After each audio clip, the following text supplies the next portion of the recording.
Hello guys, it's me Kit. It's Sunday the 4th of October and I've still not packed for my holidays and travels that begin tomorrow morning. So I thought this would be a good chance for me to talk you through the items that I've bought that I'll be using over the next few months. Maybe not particularly interesting for you, but I thought I'd put something up on the website before we set off. So here we go. First things first, the bag. I decided to go for the Osprey Farpoint 70 litre rucksack.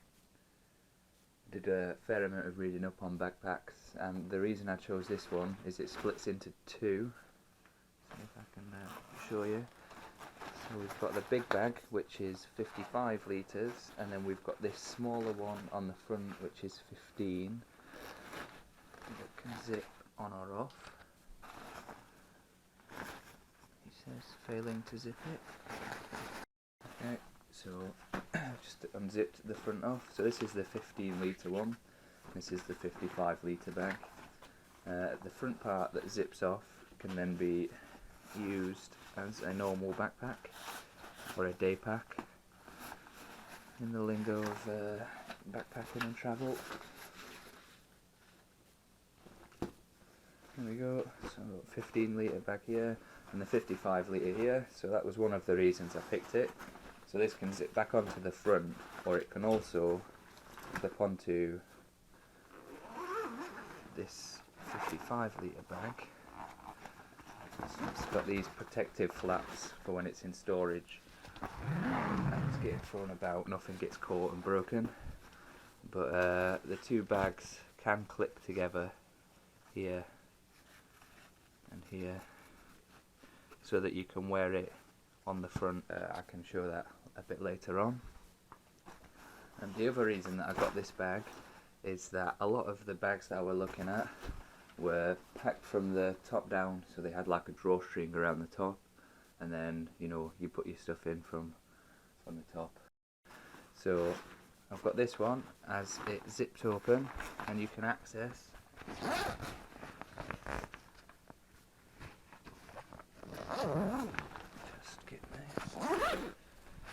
you can access the whole bag at the same time, so you can get inside there, and that is the bag. Onto the mountain of stuff that I need to fit into my bag. We'll start with the camera. So I got this camera off some cheap website that sold like Chinese manufactured goods. This is like I guess a Chinese knockoff GoPro. It came with the camera. I've got this case for it, which is shock and waterproof should I want to take underwater shots. And then there we go.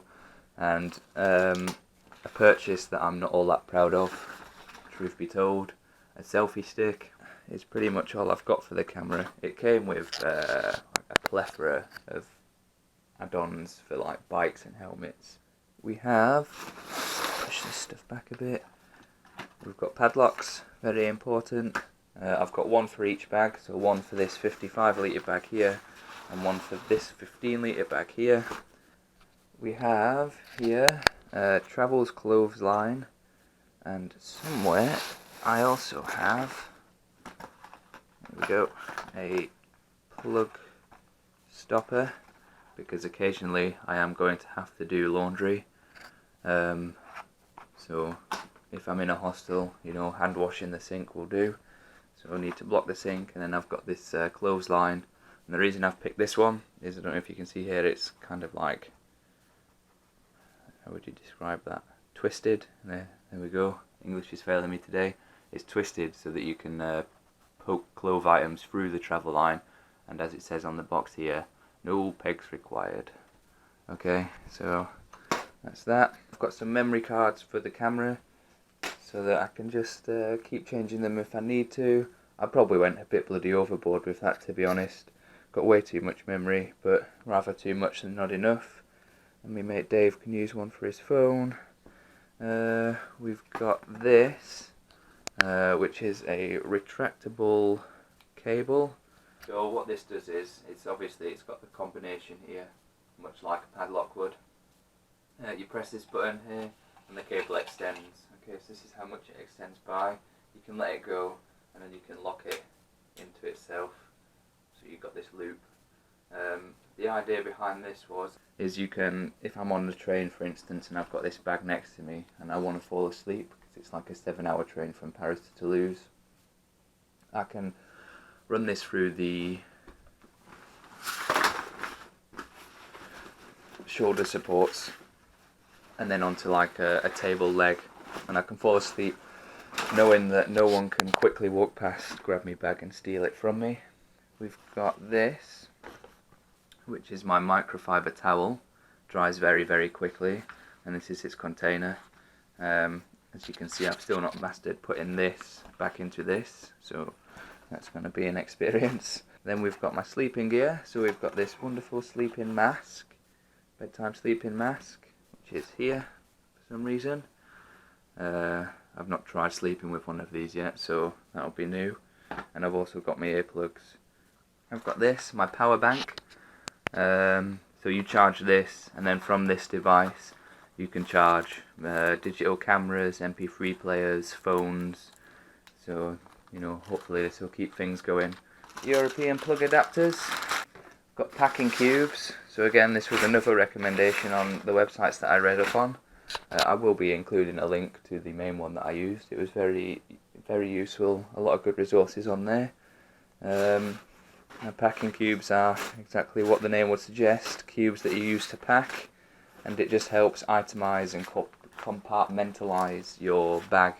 I can put all, as you can see, my socks and boxes in one, so that's what's in there, and then maybe t-shirts in another, pants in another.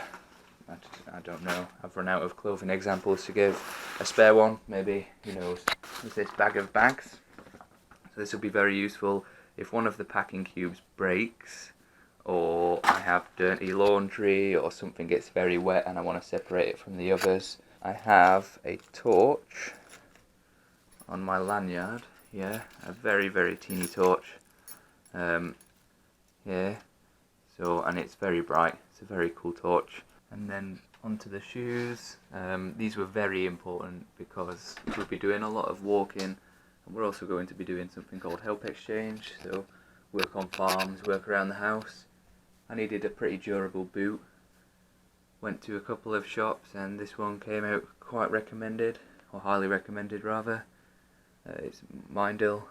What sort of boot it is I don't know.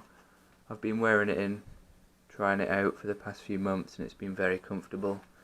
Aerates very well, doesn't smell, which is always a relief. But I have got special insoles as well, just to help with that. Okay, that's all my gear. Hopefully I've remembered to pack everything and buy everything, and if not, you know, I'll just have to deal with it as and when that happens. The next video that I'm going to hopefully upload will be on or around the 7th of October, because we're taking a train from Paris to Toulouse then, so I'll have a few hours on my hands, and that will cover what we got up to in Paris. So until then, au revoir.